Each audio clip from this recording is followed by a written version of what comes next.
Test. I have no voice. T.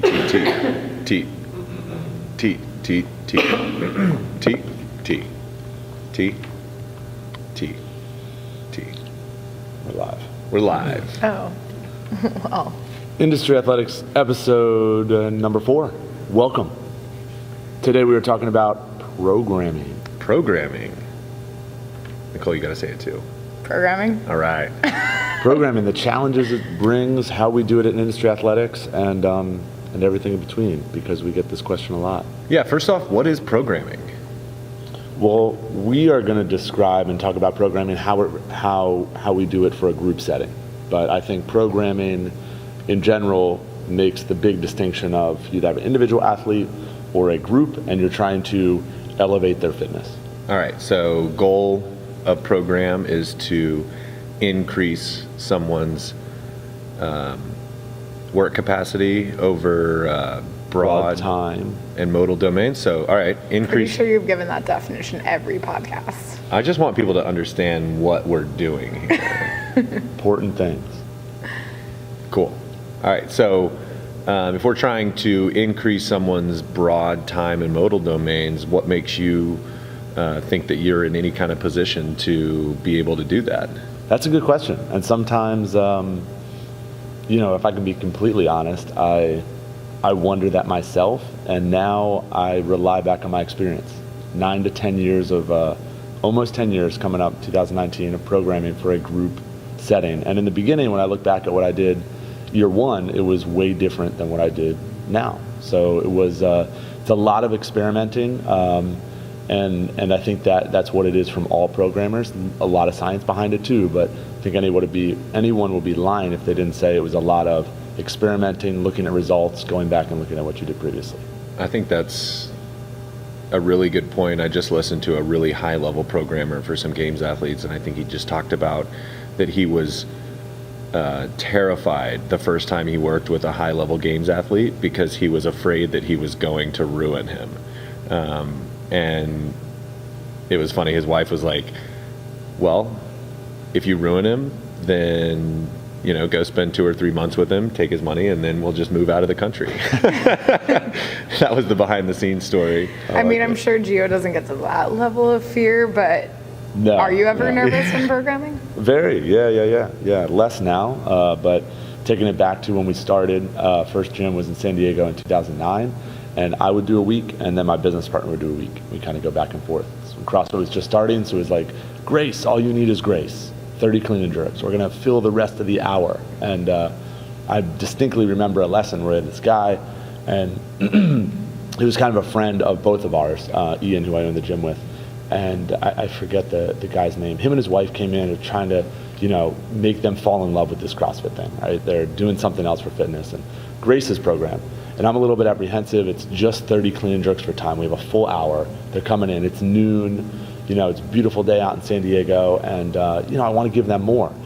So we fill the hour. We do Grace. They never came back. My lesson to that was, number one, and I still think about this all the time, is the fun aspect of the program. It's very, very easy if I were to just think, are we going to push? Are we going to pull? Who cares what we did last week? Work on legs, work on upper body.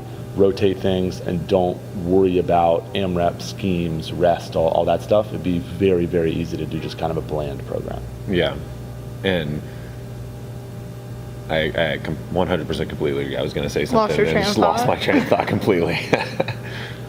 Cool. So from there, a little bit of experimenting. He did a week, I did a week, kind of gained our confidence, and it was good to have someone, one, as CrossFit was just starting, and then two, to kind of work and learn off of. So I think no matter the programmer, you will have biases, and you try to work around those as best you can. I was going to say, did you guys have any major differences in terms of point of view when it came to programming? Did you butt heads at all, trying to make the 2 weeks merge? Yeah, I guess it was such a different way of doing it back then. It was more random, and everybody was just kind of figuring out. I mean, we're almost, we're 9 years ago, almost 10, and it was just such a different landscape. Okay. If you had somebody do, there really wasn't even a strength bias and then a workout. It was just a workout. maybe not like a back squat 5x5, but there wasn't even that whole concept of let's do some clean work and then let's do cleans in the workout. Did you have any kind of macro programming idea of where you were trying to take the gym, or was it 100% just random programming, trying to hit all these different stimulus? There was no big macro view. I think the randomness was we'd look at what we did the previous week.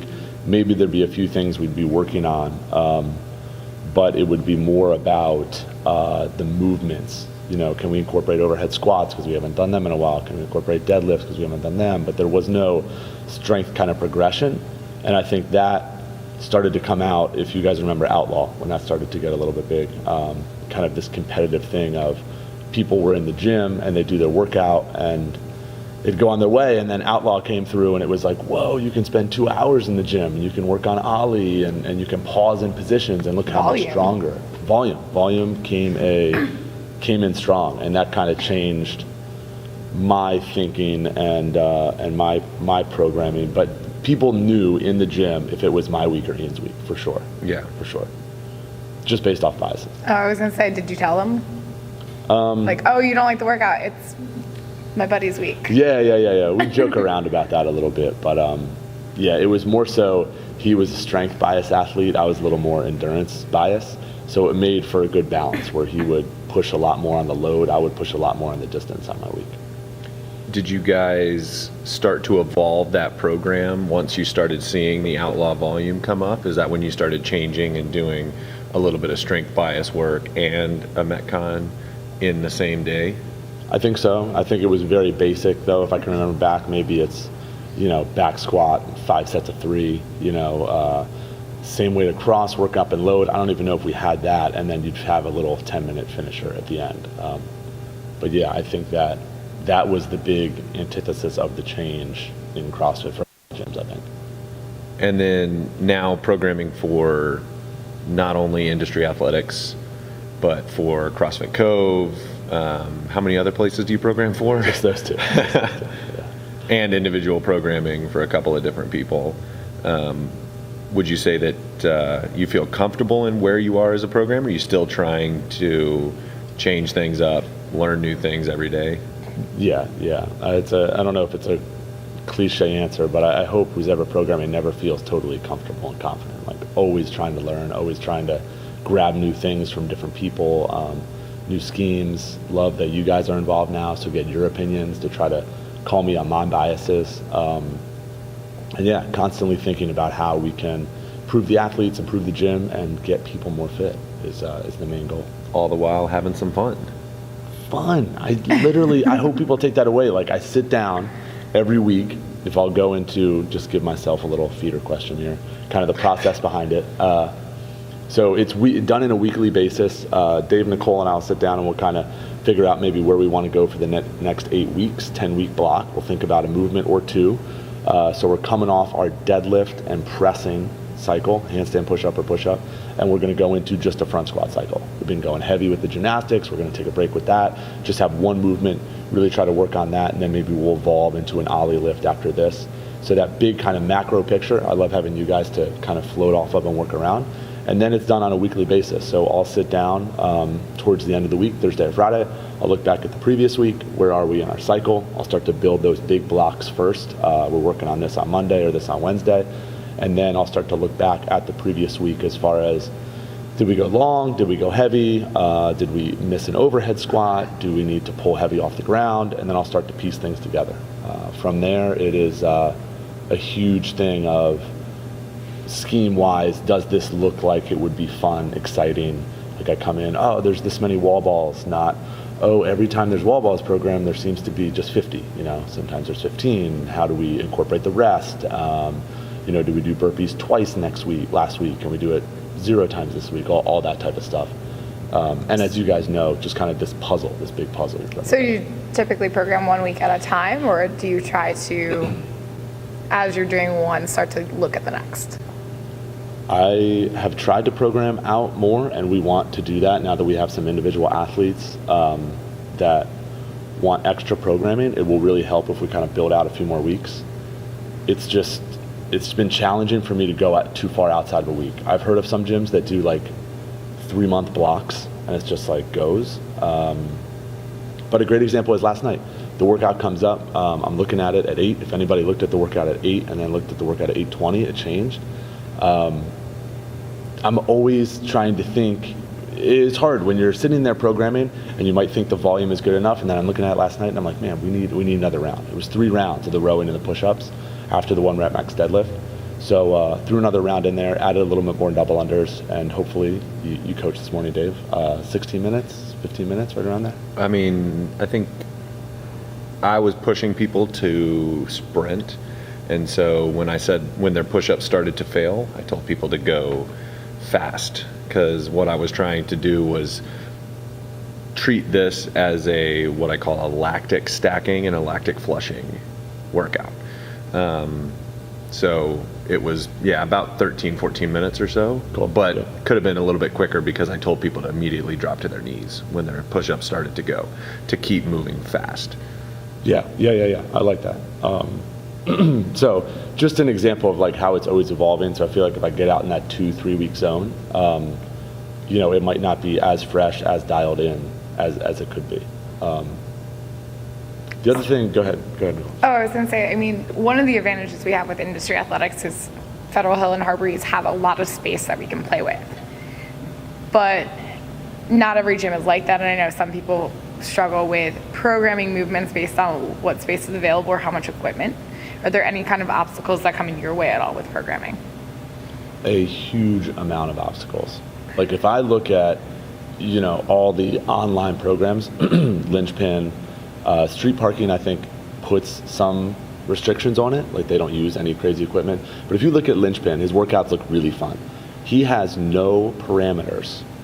This is Pat Sherwood, very creative, been in CrossFit a long time, but he has no affiliates, he has no parameters on what he can do. So it can be a D-ball into a quick row, into an assault bike, into like 10 rope climbs, where into a few GHD sit-ups. Here there's so many restrictions, and we have the advantage of space. So I take that into account when we do the shuttle sprints or anything like that. We have the disadvantage of more of a bigger facility with a lot of members. So then it can be hard to do the interval and transition type of stuff when there's a limited amount of equipment. But I think everybody has some type of struggle when it comes to programming, whether it's individual athletes or they're programming for an affiliate. But it does present challenges when you're programming for an affiliate. Yeah, I was just about to bring it up, and you just put us right into it. I know you mentioned that you program for some individual athletes. That, just on my end of the spectrum, is a little bit easier because each individual athlete, you can develop a program and put work in to make that individual athlete better. And it's only worried about what that individual athlete needs. How do you broach and overcome the obstacle of training for a group? Because I know that can be a little bit different, because you're trying to get a group of athletes who are all different, all better at the same time. Yeah, I wanted to lead into this and get your guys' opinion too, because I think this is a topic that a lot of people might think about or be afraid to ask, but it also comes with how an athlete is evolved in the gym, right? So they come in, they do the group workout, it's been 2 or 3 years, all of a sudden they're in the back doing like secret workout, and then new member joins and it's like, well, what's that person doing in the back? Like that looks more fun and more fancy. So where is the line of, hey, you should be doing group class, like this will get you fit, and then where's the line of like, oh, maybe I'll dabble in some individual stuff. So I have a ton of opinions on this. I hope you guys can chime in a little bit too. But the way the gym is programmed, if you come in 3 to 4 days a week, like your fitness will steadily climb up. I have no doubt about that. We've seen that for years of people being in the gym. The biggest thing that you have to do is put your ego down and then try as hard as you can when you walk through the doors. The biggest thing that prevents people from making that leap forward is an ego issue. I'm going to go up there, I'm going to do pull-ups the way I've always done pull-ups, just because I want to keep up with Jimmy, and Jimmy's always killing it, but Jimmy looks beautiful when he does his pull-ups, and you have your knees bent and your chin barely gets above the bar, and you really don't want to do those progressions. That's ego getting in the way. Or, yeah, I always try to hit the RX. even though the coach says the time cap's 15, the stimulus is this, but I really want to hit that RX weight. That's again, ego getting in the way. Or if you start to dial that stuff back and play with it, you can really almost individualize the programming within the gym. And I think that's what people need to use the coaches for more. And some athletes really do, where it's like, hey, I'm really trying to work on my strength. Like, should I go heavy today? Like, times I've told athletes, oh, it's 10 reps, like do 5, go a little bit heavier. Like, that's fine, it doesn't matter. And now you're kind of like molding that towards yourself. So I think the biggest thing is ego that we all see, trying to do a little too much or not kind of dialing it back.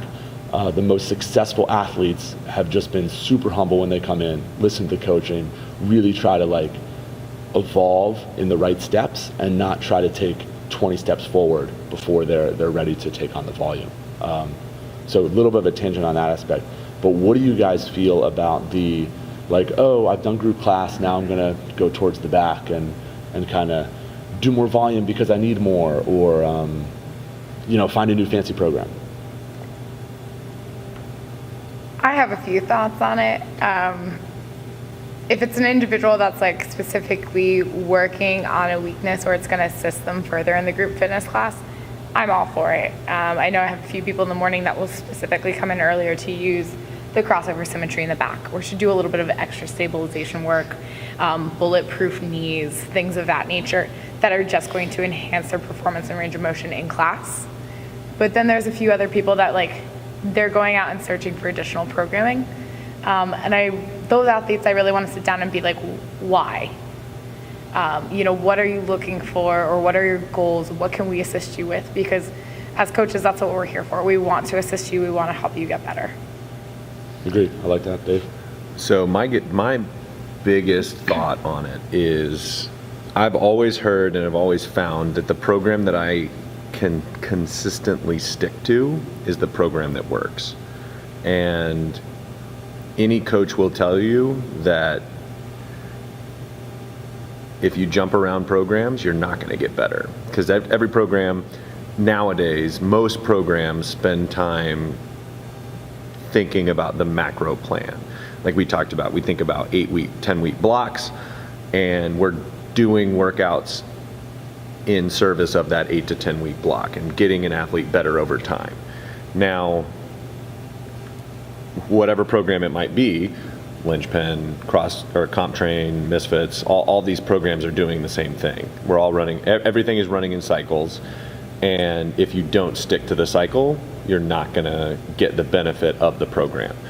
My other piece of that is volume is a dangerous game, and more is not always better, especially when you're talking about high intensity. So if you start adding high intensity volume and your body's not ready for it, or you haven't spent the time to develop your body's ability to take on that additional volume, then you end up hurting yourself and you're going to end up on the sideline really not getting better. So volume is a very dangerous game when it comes to programming. Volume, and I would be hesitant to tell anybody to add too much volume when it comes to trying to get better. If you can really dial up intensity before you try to dial up volume in a lower volume program, you're probably going to be better off in the long run as far as what you can do, and then not hurting yourself. My second big thought is exactly what you said. Being able to evolve as an athlete means being able to adjust class workouts to fit your individual needs. So in today's workout, if I know that double unders are a weakness for me, but I want to get better at double unders, not going as fast as I can on the row. The row for today's workout is rowing, push-ups, double unders. So if I'm trying to actively get better as an individual athlete on double unders, maybe I take it a little bit easier on the row, take it a little easier on the push-ups, maybe cut the number back 17, 15, and then try to go unbroken on the double unders. So I go into each workout with an intention on how I can individually get better, and it's going to be dependent on that particular workout. And as a coach, I love it when people come up and have an idea and they say, really not good at my push-ups. What should I do in this workout? Why aren't you good at your push-ups? That, as a coach, I can start to dig in a little bit and find out what you want to get better at. Do you want to get stronger? Okay, we're going to put a plate on your back and you're only going to do 10. You're going to get stronger muscles or whatever it might be. You can change these individual group classes to fit you as an individual and what your needs are. If you don't know what you're doing, ask a coach. As you start to get more advanced, then you can start to do things on your own and build, and then maybe once you find that, then maybe you think about adding extra volume or adjusting things more outside the program. So many points on that, so many points. The first one is I feel like people apologize sometimes for the push-up or this, right? I've been here for a year, right? Yeah, I don't know, I don't really have my push-ups. Like, that's not an embarrassing thing. Like, I don't care if you've been here 3 years and you can't do one push-up. Like, now's the time you want it, like, let's get after it. Second thing is that line between the group setting, pushing you, and taking advantage of the group setting, which I see so many people kind of lose track of after that 2 or 3 years, right? That's when you're gonna go in the back, kind of do your own thing. You're not sure, you wanna dabble in this extra volume because you've seen some stuff on YouTube, and then you lose that group setting. And you lose a coach 90% of the time. So unless the coach is looking at you, you're not getting coaching at that point. Exactly, another huge point with that. But using the group setting in a good way, where it's it's there to push you in certain workouts when you're like, hey, these are all my jams, they're good skills, like I'm gonna work. And also not worrying about it if you're working on double unders, but you're still in that group setting. So it's more fun than just grinding by yourself. I promise you that. We've all been there. All three of us have done stuff on our own. It just doesn't work. A great example from a member, Keith Locklear, longtime member at Fed Hill. Gosh, I think he was there for about 5 years. He was there from the very beginning. From the beginning. 2 kids, lives out in the county, had to, part ways recently. Just came to the Halloween Throwdown and was like, man, I got the rower, I got the setup in the garage. Nothing is like Carrie yelling at me to get up off the ground while I have another burpee to do. Like, nothing pushes me like that. And I'm doing the programming. I'm still following whatever you put out at CFH. I'm modifying it. But it wasn't for him. He just started to realize the importance of being around a group in that intensity, which was really cool, I thought. And I also think having Carrie yell at you to do anything is going to get you off the ground. Oh yeah. He had a great partner in that aspect too. No, I mean, I completely agree. Being over here doing admin stuff on occasion, I can't always get my workout in when I want to. And I like to follow demand, but doing a demand workout by myself, it's not the same as being like, all right, well, I'm not going to do demand today. I would much rather do the class workout where I have someone pushing me or someone I'm chasing or someone to look at my form, so that way I know I'm not doing something stupid. For sure. Yeah, it's hard to put yourself in the same mental state when you're working out by yourself. It's very hard to go to that red line, dark place if you're the only one in the room. Hell yeah. So to reel it back and kind of lay out what we have at Industry Athletics, it's our group class programming. Come in, we're working to make you a better athlete. A little add-on that we recommend as coaches and that we see once in a while is if there's a weakness, please let us know. We'll help you attack it during the workout. And then some things I've seen that are great is man, I'm terrible at pull-ups. You grab a butt, pull-ups real quick after class. I think that little bit of volume and little bit of play is a great thing. If you want to step it up in a competitive sense, we have demand. This is something we're always trying to grow and evolve with. It doesn't exactly mesh with the programming at the gym at this point, but it would be kind of our competitor side. If you're interested in that, you need to talk to a coach about it. Not just sign up for it. We need to know kind of your why behind it. Yeah, and I want to point out that the demand programming and really any competitive programming, when we talk about things like Misfits or Linchpin or Comp Train or any of these, are for the sport of fitness. They're not for the fitness. CrossFit of fitness. Yeah. It's not just the fitness modality of CrossFit.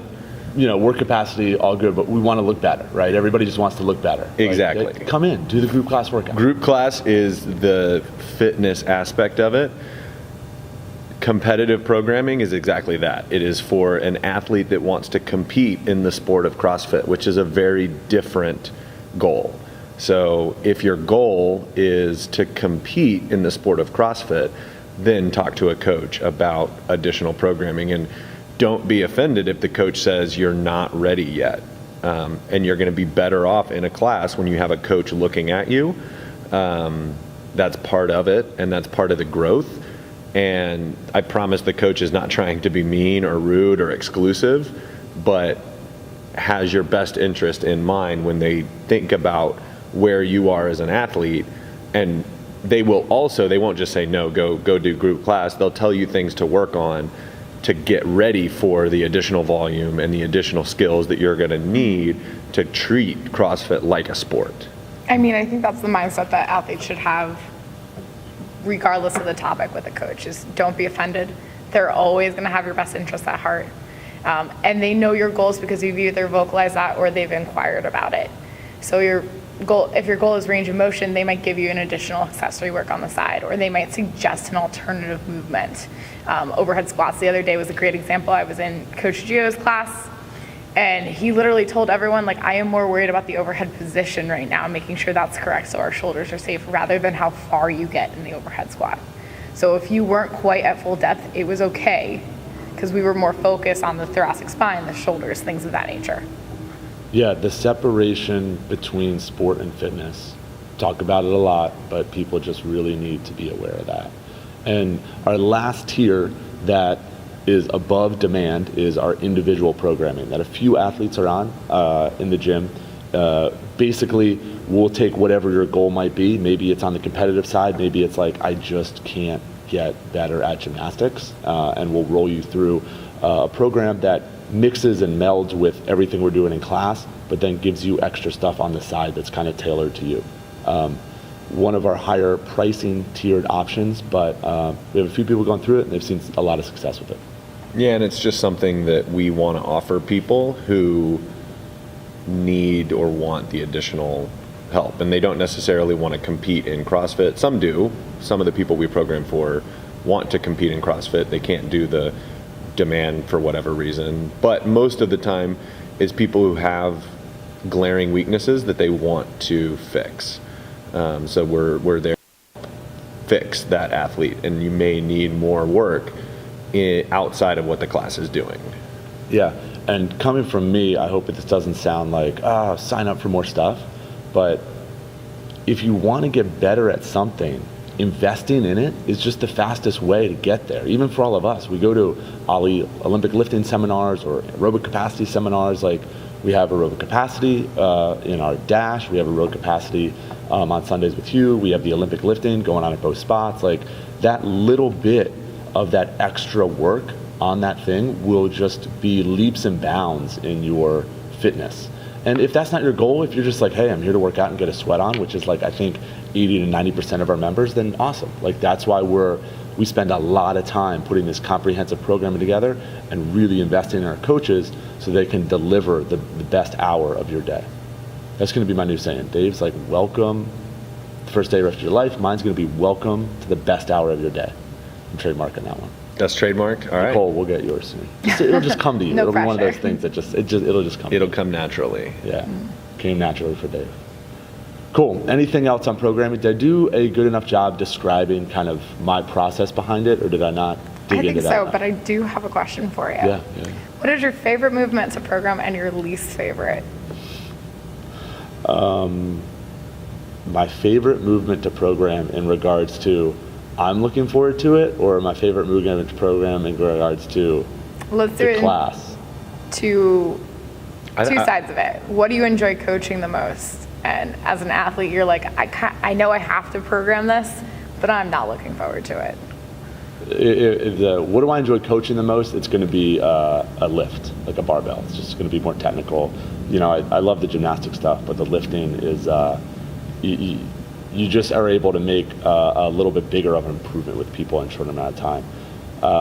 What I love programming for the gym, because I think it's just a beautiful movement that everybody needs to do, and that I love too, is running. It's just a good, solid, like, people complain about it, but most people are happy. They like that kind of endorphin pump that a run gives them. So we're coming up in winter, that's gonna be a little tougher. My reaction to running completely is dependent on the weather. Okay, yeah, that makes sense. I like running. Yeah, I don't mind running at all. And then my least favorite movement, if I see it come up to workout, is deadlift. I've always been just a bad at Really? grunt. Just grunt, like lift the barbell up. I need to be more technical. Like a snatch allows me to hang a little bit with people. If it's just pick up the weight off the ground, never been like big, strong dude.